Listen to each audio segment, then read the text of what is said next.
Hello, my beautiful people.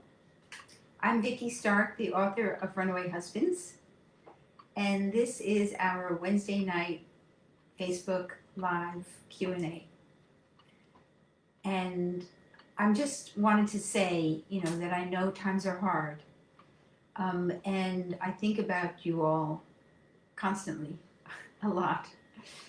And I just want to give you a reassurance that it's not always going to be this hard. 2020 has been a difficult year in so many ways. But we will get past this. We will move on. And we will be able to look back at this time and remember the struggle, but also remember the fight. How we're challenging ourselves, to cope with what life has thrown our way. And there will be a point at which the pain will stop and you will move on and you're going to feel better. So having perhaps a runaway husband in the midst of the COVID crisis is really too much. I know that, but I want you to know I'm thinking about you. And I'm also knowing that you're going to get through this. So for tonight, we have a few different questions. And the first is from Marie-José. And she's talking about how to protect her 20-year-old daughter. And she writes, the ex keeps putting our 20-year-old daughter in conflict of interest through divorce proceedings. He shares details she has no business knowing. He threw me dishonestly under the bus to defend having cashed in half the remainder of her student fund money to pay his debts, after having promised her he'd not touch that fund. I tell her that this divorce concerns him and I only, but it's difficult hearing the lies he's saying, and I don't know what to say. I just want her to have faith in my honesty, but how? I hate what he's doing to her. And this is a question that I've heard in different forms so many times throughout the years. It's a pretty common occurrence, and it's all of this conflict and confusion when you have adult children who are in the middle of this bizarre divorce that you're going through, and then are trying to be pulled or maybe feel pulled, and particularly if the husband is trying to spin a story or create a narrative that is not true, but you're trying to protect your daughter, and you don't want to sort of hammer her, so that she feels like she's being pulled in two different directions at the same time. But she is 20 years old. And I think that when you hear the different things that he's saying to her or the different things that he's done, I think you can approach her in a very gentle way and say to her, I heard that your dad, used your student loan money or whatever it is. And I do have some feelings about that. Are you interested in hearing what I have to say? Because it's okay for you to want to set the record straight. You don't want to get into a screaming match with her if she says, no, he's, he didn't do that. You're always trying to make him look bad. You don't want, the last thing you want is for your relationship with your daughter to be eroded by the fact that she's caught in the middle of this conflict. So that's why I'm suggesting that you approach her very gingerly. You ask her, is it okay with you if I tell you my thoughts about what we just heard that your dad said or did? And if she says, no, I don't want to hear it, you're always drawing me in, then you have to sort of self-control and not continue talking in spite of the fact that you have this burning need to set the record straight for her. But the most important thing is that she feels that you can hear her feelings.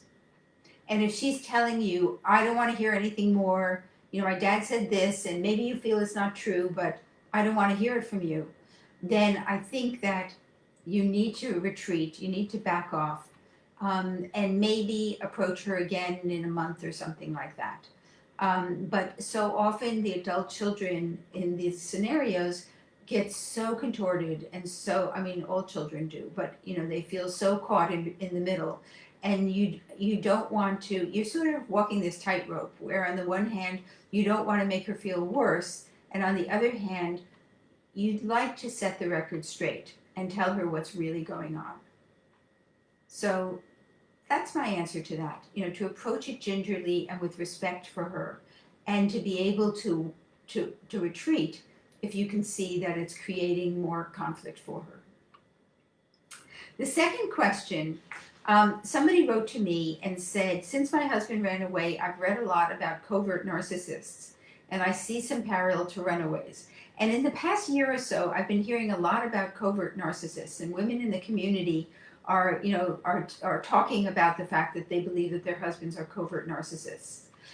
So I have to say, I don't know a lot about it, but what I'm going to do is I did buy a book about covert narcissism, so I'm going to brush up on it, and next week I'll be able to give you an answer from a more knowledgeable point of view, after I have read more about the definition and how it exists. So the answer that I'm giving you is that I'm not giving you an answer this week, but I am next week, and you may want to read about covert narcissism yourself. Next question. Can I ever be as happy as I was before?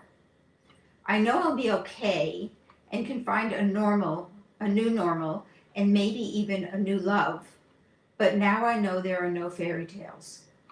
We were high school sweethearts together for 35 years, and I thought the love of each other's lives. I feel so much is shattered on my end so that he can pursue a selfish fantasy. So, really this is the fundamental question that everybody's asking, which is, can I ever be happy again?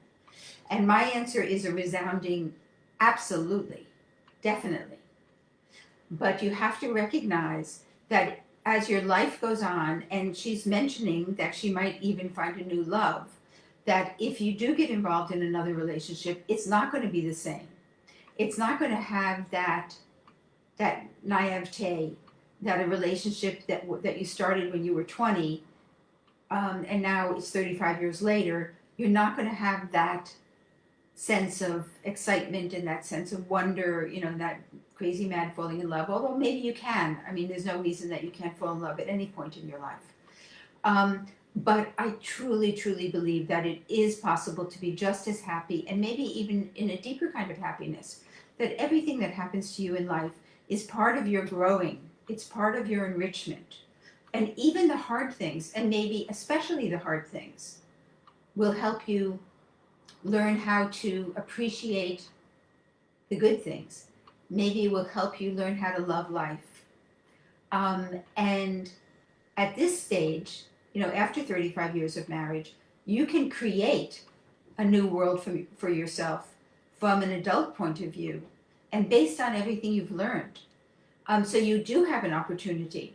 You don't have to feel as though you need to recreate a pale, reflection of what your life was before. But now you have a lot of freedom. You might not have wanted it, but you have a lot of freedom to create the life that's really representative of you and meaningful to you. So go for it. Don't let yourself feel like all of my happiness is behind me, because that's just not true. And the final question is from Sue. And it's an unusual question. I haven't really had questions like this before. And she says, I'm wondering how continuing to run this group, Vicki, seeing the same thing happen over and over to other women affects you and your own recovery. I can't help wondering whether it's keeping you somewhat trapped in your own past. Have you recovered and moved on so completely that thinking about it doesn't really touch you personally now? And I think that this is an offshoot of the previous question. And thank you, Sue, for asking about me, and I'm happy to tell you. It's about 13, 14 years since my husband left, so it's a good long period of time.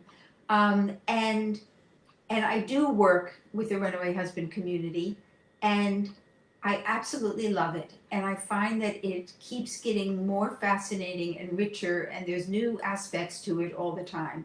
And the thing about it is that I've had the opportunity to meet such wonderful, wonderful women, and have had such deep connections to women from all over the world. And I have to say that there's a lot of love in my heart, that I really do love all the women who come to me who need my help. And I feel 100% blessed that my husband leaving was the greatest thing that's happened in my life, really. I didn't know it at the time, because it helped me find my life's mission. So it doesn't hurt me at all anymore. I have to say, maybe I'm kidding myself, but I think it doesn't hurt me at all anymore. I can think back to him, the things that he did. I don't really hear about him. And even though I live in Montreal and there's not such a huge English community, I haven't run into him once since he left.